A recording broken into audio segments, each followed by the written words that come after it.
Assalamualaikum warahmatullahi wabarakatuh, anak-anak. Soal-soal kriteria sukar latihan ASPD Bahasa Indonesia SDMI tahun pelajaran 2020-2021 akan segera Ibu bahas. Selamat mengikuti ya, semoga bermanfaat. Nah, nomor 1 yang biasa dianggap sulit itu adalah soal mengenai ide pokok atau gagasan utama. Anak-anak, ada yang kesulitan mengenai ini? Nah, cara mudah untuk mencarinya adalah pertama tentukan dulu kalimat utamanya. Bisa di awal paragraf, bisa juga di akhir paragraf. Yang kedua, anak-anak, dari kalimat utama tadi tentukan inti kalimat utamanya. Nah, inti kalimat utama itu namanya ide pokok. Nah, sebagai bahan untuk mempermudah mencari kalimat utama, nah, kalimat utama itu kalimat yang terpenting dalam suatu paragraf, bisa di awal, bisa di akhir paragraf. Ya. Terus bertanda kalau kalimat utamanya itu di akhir paragraf ada kata penyimpulan, misalnya jadi, dengan demikian, memang, begitulah, demikian, semua itu, dan lain-lain. Langsung ke latihan soal yang pertama ya anak-anak ya. Coba baca paragraf yang telah tertera di layar. Pertanyaannya adalah, ide pokok paragraf tersebut adalah, nah anak-anak coba dipikirkan sejenak ide pokoknya apa? Sudah ketemu? Iya. Berdasarkan teori yang telah Ibu paparkan, jawaban untuk soal nomor 1 mengenai ide pokok adalah B. Televisi banyak manfaatnya. Itu dicari dari kalimat yang terakhir. Ada kata penandanya yang sudah Ibu beri warna ya. Memang televisi merupakan media yang banyak manfaatnya. Jadi itu ya. Jadi intinya televisi banyak manfaatnya. Lanjut ke soal mengenai ringkasan. Ringkasan nama lainnya adalah merangkum. Jadi yang bacaan yang panjang diringkas menjadi sedikit atau intinya. Tentukan pernyataan inti yang merupakan ringkasan dari seluruh kalimat dalam suatu paragraf. Itu cara meringkas ya anak-anak ya. Ke contoh soalnya ya, ringkasan paragraf tersebut adalah, nah paragraf ini membicarakan mengenai sungai. Sungai mempunyai banyak manfaat pada manusia dan makhluk lainnya. Itu kalimat utamanya. Terus dijabarkan dalam kalimat-kalimat yang jelas apa manfaat sungai. Digunakan sebagai sumber irigasi, pembangkit listrik, alat transportasi, lokasi wisata. Nah itu ya. Jadi apa ringkasannya? Nah, coba jawabannya apa ya? Perhatikan jawabannya. Ringkasan paragraf tersebut adalah sungai memberikan banyak manfaat. Itu ringkasannya. Yang panjang manfaatnya itu dijelaskan dalam kalimat-kalimat selanjutnya. Sekarang soal mengenai watak tokoh yang disimpulkan dari tindakan atau ucapan dari tokoh itu. Cara mudahnya ya baca paragrafnya atau baca ceritanya. Terus yang kedua, cermati tindakan dan ucapan tokoh, lalu disimpulkan jenis wataknya. Misalnya watak itu ya di dunia ini ada yang pendendam, dermawan, ramah, acuh, ceroboh, dan lain-lain. Lanjut ke latihan soalnya. Banu dan Gilang berencana ke rumah Ridwan dan seterusnya itunya dibaca. Watak teman-teman Ridwan dalam cerita tersebut adalah pilih salah satu. Di situ menunjukkan watak semua ya. Peduli, suka memberi, mudah percaya, tanggung jawab itu watak semua. Tapi pilih yang sesuai dengan ilustrasi atau paragraf yang disediakan. Nah, wataknya, jawabannya adalah wataknya apa? A, peduli. Buktinya apa? Tadi mau menjenguk ya. Banu, Gilang, terus Anang itu menjenguk si Ridwan yang sedang sakit dan mau menemani Ridwan sambil menceritakan kegiatan yang dilakukan mereka pagi tadi itu ya. Yang keempat adalah soal mengenai kata bentukan yang berasal dari gabungan dua kata. Cara mencarinya mudah, yakni dari yang semula penulisannya dipisah antara dua kata tersebut, terus digabung penulisannya setelah ada awalan dan akhiran ya. Soal mengenai kata bentukan yang berasal dari gabungan dua kata. Misalnya ada kata titik berat, nanti menjadi menitik beratkan. Tanggung jawab menjadi mempertanggungjawabkan. Jadi yang semula tanggung, spasi ya diberi spasi dulu terus jawab. Kalau sudah ada memper sebagai awalan dan kan sebagai akhiran, maka digabung mempertanggungjawabkan begitu. Hancur lebur, nanti ada kata bentukannya menghancur leburkan. Lanjut anak-anakku ke soal nomor 4 ya. Dikabarkan bahwa kilang minyak Pertamina Balongan terbakar. Api titik-titik tangki penampung BBM. Maka kata bentukan yang tepat untuk melengkapi kalimat tersebut adalah, coba dijawab sesuai dengan teori yang tadi ya anak-anak ya. Nah, kita ke jawaban soal yang tadi ya.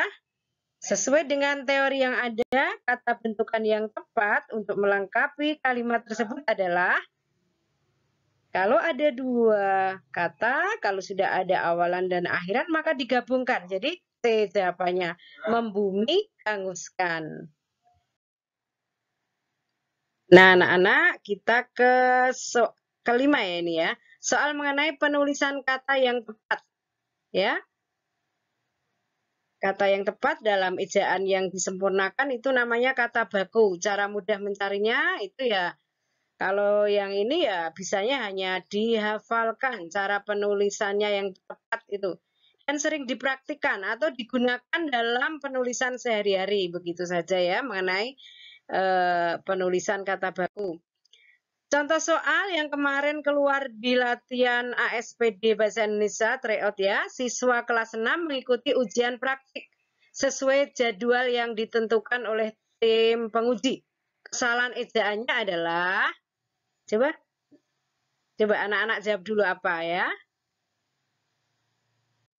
Nah, ini jawaban yang paling tepat ya, yang tepat yaitu D. Yang dicari yang salah itu penulisan jadwal dan team. Kalau menulisnya team ya. Menulisnya yang benar yang Ibu beri kurung itu. Jadwal pakai W dan tim. Team. Itu salah ya nulisnya team. Tapi nulisnya yang benar adalah tim. Jadi D yang salah. Nah, sekarang kita menghafalkan. Anak-anak menghafalkan penulisan kata yang tepat. Kata yang baku. Dan yang di sebelahnya itu kata bakunya. Kata tidak bakunya itu kata bakunya yang sebut. Zaman, J. Menulisnya pakai J salah ya. Yang betul langsung zaman. Menulisnya pakai Z gitu ya. Pakai Z. Fotokopi itu masih ejaan dari apa itu namanya, ejaan dari bahasa asalnya ya. Menjadi fotokopi, itu sudah kata baku dalam bahasa Indonesia, dan seterusnya. Mohon dihafalkan. Nah, sekarang soal mengenai tanda baca. Nih anak-anak, ini juga latihan kemarin. Coba siapa yang benar ya, kemarin sudah betul atau kemarin masih salah. Coba perhatikan. Rumahku berada di Jalan Menur nomor .212 Yogyakarta, kode pos 55,777. Kesalahan tanda baca pada kalimat tersebut adalah, pilih dulu, kalian dulu yang memilih ya. Nah sekarang ini ya jawabannya adalah itu. Jadi kesalahannya yang itu nomor titik 2. Tanda titik 2 itu salah. Sama itu yang itu dengan yang itu 55, Nah, seharusnya apa? Nah, titik 2 itu harusnya titik saja. 55 koma itu harusnya 55 titik. Jadi mana jawabannya anak-anak? Yang C.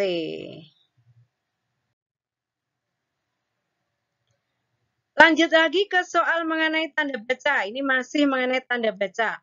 Ada kalimat begini, wah, tulisan Anda memang sangat bagus. Maka tanda baca yang tepat untuk melengkapi nomor 1 dan 2 apa anak-anak? Coba apa? Diperhatikan dulu. Nah, jawabannya adalah setelah wah itu tanda koma ya. Dan setelah kata bagus yang terakhir itu karena kalimat seru, menyeru, jadi itu tanda seru ya. Atau bahasa Jawanya tanda pentung, jadi jawabannya B, koma dan tanda seru. Sekarang yang ke-8, soal mengenai memperbaiki penulisan atau namanya menyunting ya. Menyunting. Apa yang sering diperbaiki? Itu ya, perbaikan penggunaan huruf kapital ya dan perbaikan kesalahan penulisan kata itu ya. Ini soalnya yang kemarin di latihan atau tryout ASPD ya. Pada hari Rabu, siswa kelas 6 mengikuti ujian praktek untuk meningkatkan keterampilan. Ya, perhatikan ya. Perbaikan kalimat tersebut apa anak-anak? Itu kan kalimatnya penulisannya salah ya. Coba perbaikannya apa? Pilih salah satu A, B, C atau D. Nah, ini ya. Ini jawabannya ketemu ya. Ini kesalahannya sudah Ibu beri warna. Rabu itu nulisnya kok pakai R kecil, itu salah ya. Praktek kok nulisnya pakai E, praktek. Keterampilan kok nulisnya seperti itu, keterampilan. Ya, jadi jawabannya adalah D. Hari Rabu itu R-nya besar, sedangkan harinya hanya kecil. Praktek itu salah, nulisnya yang betul adalah praktik. Dan keterampilan yang betul keterampilan, jadi pakai E. Gitu ya anak-anak. Jadi jawabannya apa anak-anak? D.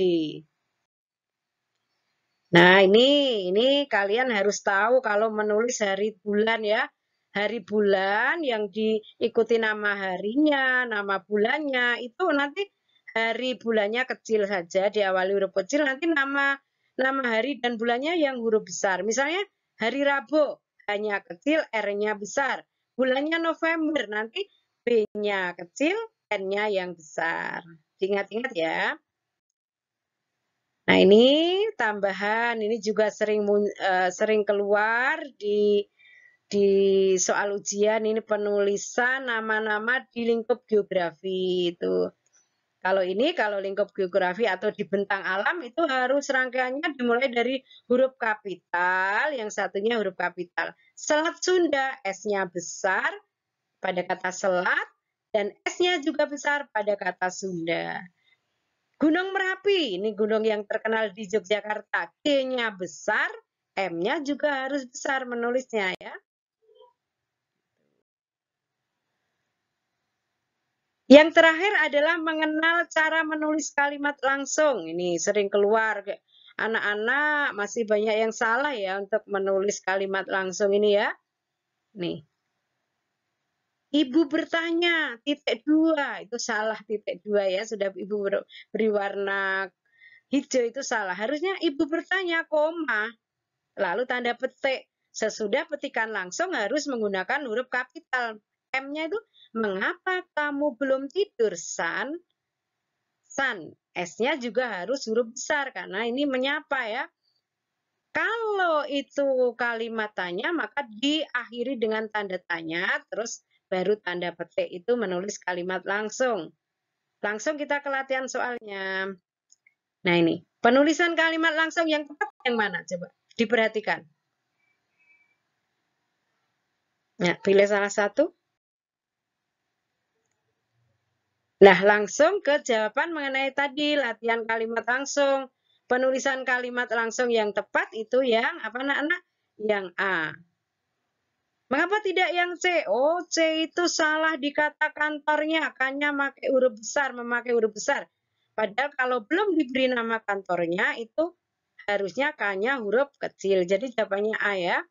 Tuh, perhatikan tanda-tanda bacanya ya. Dito berkata, koma, tanda petik, ibu sudah berangkat ke kantor gitu. Nah, demikian pembahasan yang dapat Ibu berikan. Semoga bermanfaat. Salam sayang untuk kalian semua ya anak-anak. Sukses selalu. Wassalamualaikum warahmatullahi wabarakatuh.